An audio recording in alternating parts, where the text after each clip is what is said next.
Hi. So, I'm a mess because I've had a lazy day.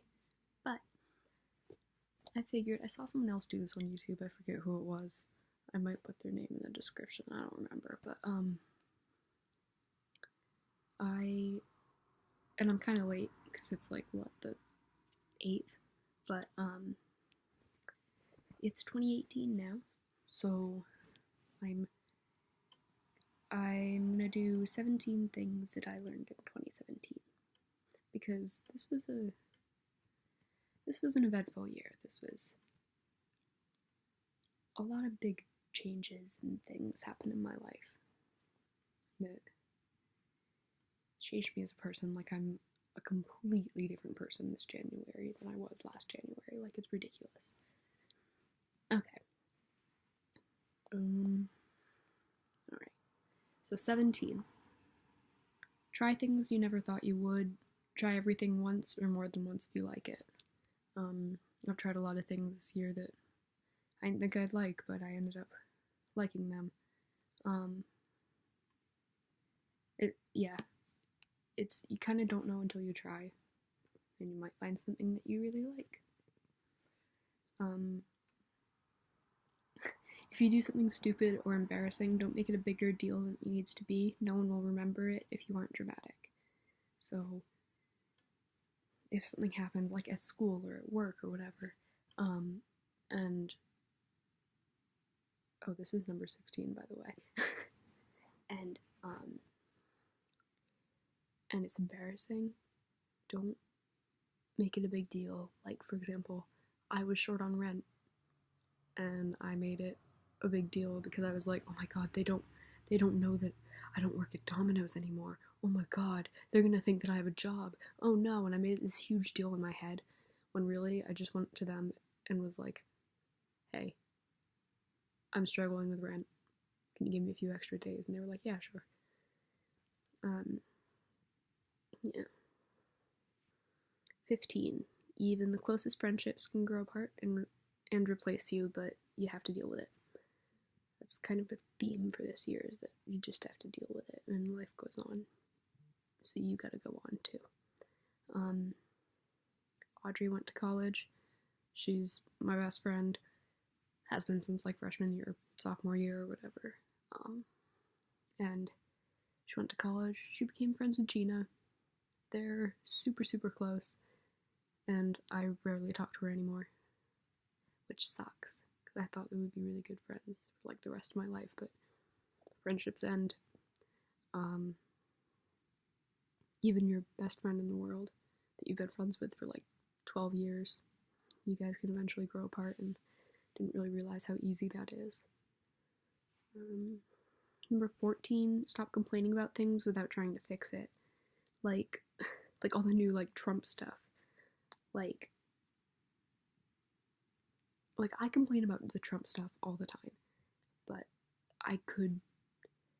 there's a lot of things that I could have gone to vote for.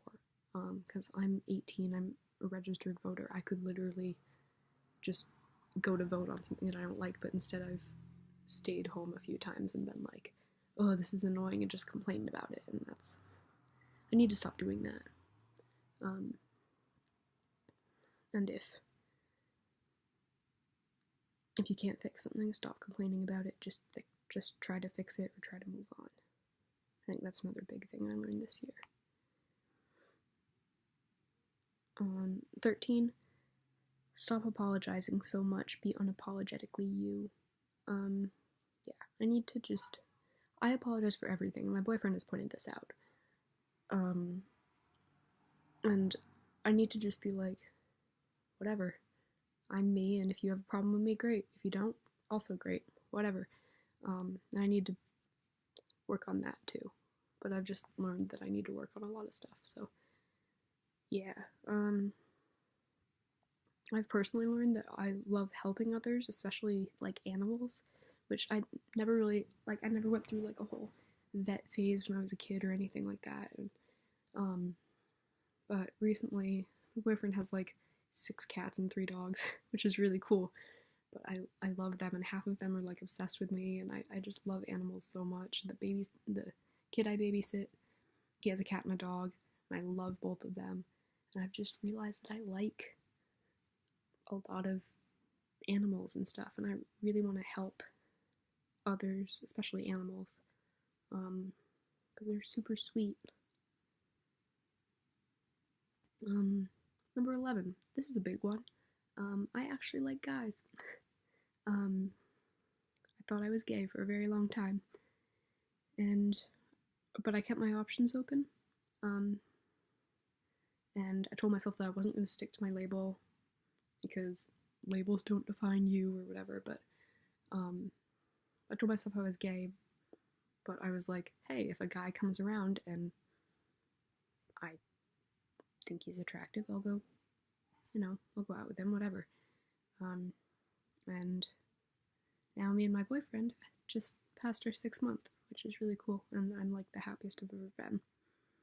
So yeah, always leave your options open, even if you think you're 100% sure about something. Always have an open mind. Alright, number 10. The past can't be changed, so don't worry about it. You can't correct it. You just have to figure out how to move forward, and dwelling on it prevents you from doing that. So, like, I've had a lot of experiences, like, from my childhood, and, like, bullying, and all of these things that are affecting me now because of, like, my anxiety and my depression and everything. But I've started to learn that I just kind of need to, like, accept that exists and that happened, and try to move on from it and do my best. And just, because what I do is I always go, like, I'm always upset because I'm like, if this didn't happen, I'd be fine, but there's nothing you can do to change it, so you gotta kind of just keep going. Something that Eric, my boyfriend, has the saying that he's kind of told me and I've taken into my own head, is what you're gonna do about it. There's no point in sitting around and complaining about something if there's nothing you can do. You do something wrong at work, it's in the past, you can't change it. You just have to figure out what you're going to do about it in the future. Number 8, don't go into something if you know you won't like it, or it will hurt you physically and or emotionally. I had a job at Rite Aid, and I did not have a good time. I knew that it was going to be stressful. I didn't like my boss. Like, 2 days in, I was like, this is not good. I don't like it. And usually with a new job, it's like exciting at first, so usually it's like not bad at first. But yeah, I was like, no, I can't deal. I was working in the pharmacy too, so I literally didn't know anything about anything. This kind of contradicts my other one where it's talking about don't like try everything once. Try it, but like if you decide that you don't like it right off, then just stop. Don't do anything that makes you unhappy if you can change it for something that makes you happy.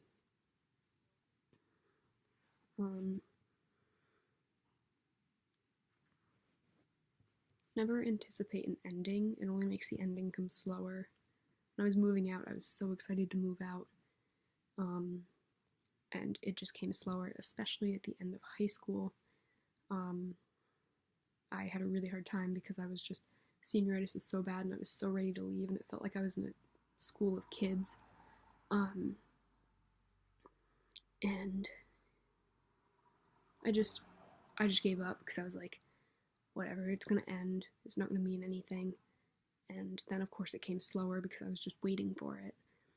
Whereas if I just had played it off like it was another year at school, it probably would have come a lot faster, and I probably would have done a lot better. Number 6, if something makes you unhappy and you feel or you feel unsafe, change it as soon as you possibly can. I know there's situations where this doesn't apply, but in a lot of situations, it's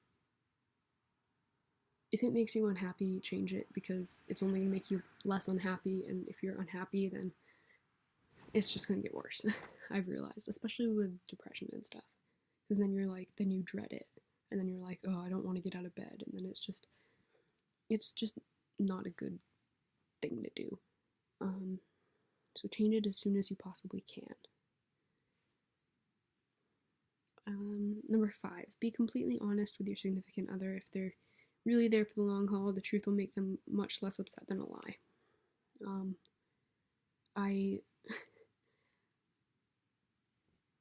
We all do. We all lie about things that,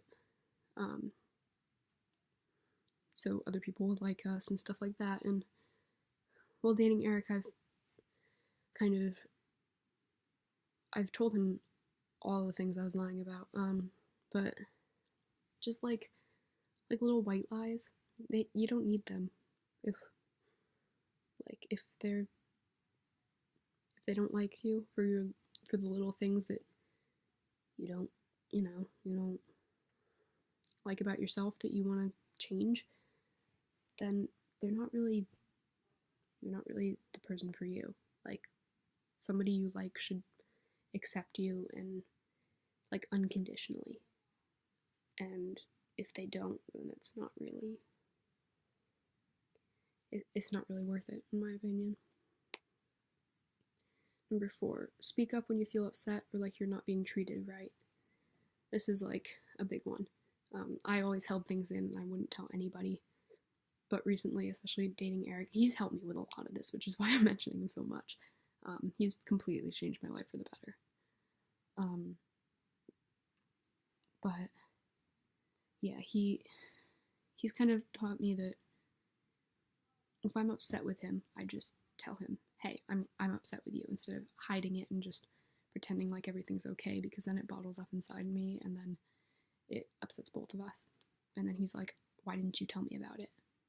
So things like that. And I've become a lot better at being like, hey, this actually upset me, and talking through it, and instead of just bottling it up like I'd kind of done my whole life. Number 3, asking for help is okay, and I mean this in a financial sense. I grew up really stingy with my money, and my parents were kind of stingy with their money and stuff like that. So, yeah, I was always super afraid to ask anybody for money or anybody to buy something for me. I hated that with a passion, and I still don't like it, and it's still not a comfortable thing for me to do. But sometimes I've started to realize that I do need help, so I can ask for it. And I've always been good at asking for help, in terms of how people asking for help if I need emotional support or a therapy or whatever. But I've never had to deal with that in a financial sense, and I think that asking for help it applies to many different parts of your life, not just if you're upset.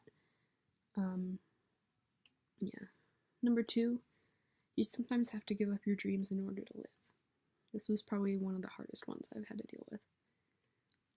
It's kind of funny that I'm doing it now because I just auditioned for something, for professional production of Here in Town. But my dream is theater, musical theater.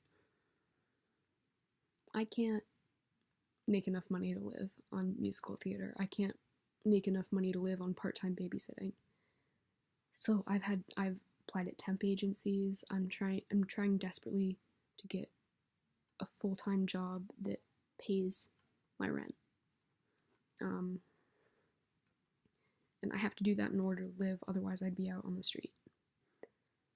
So sometimes you have to give up your dreams to live, and I told myself I'd never do something that made me unhappy, but if if you need it to survive, then you have to do it. And that's just become more prominent in my life, I guess. And kind of along those lines, do what you have to do to make money. This fucked up system that we have runs all on money, and I've realized that more and more as I've, started living on my own and trying to find jobs and stuff, that you have to make money.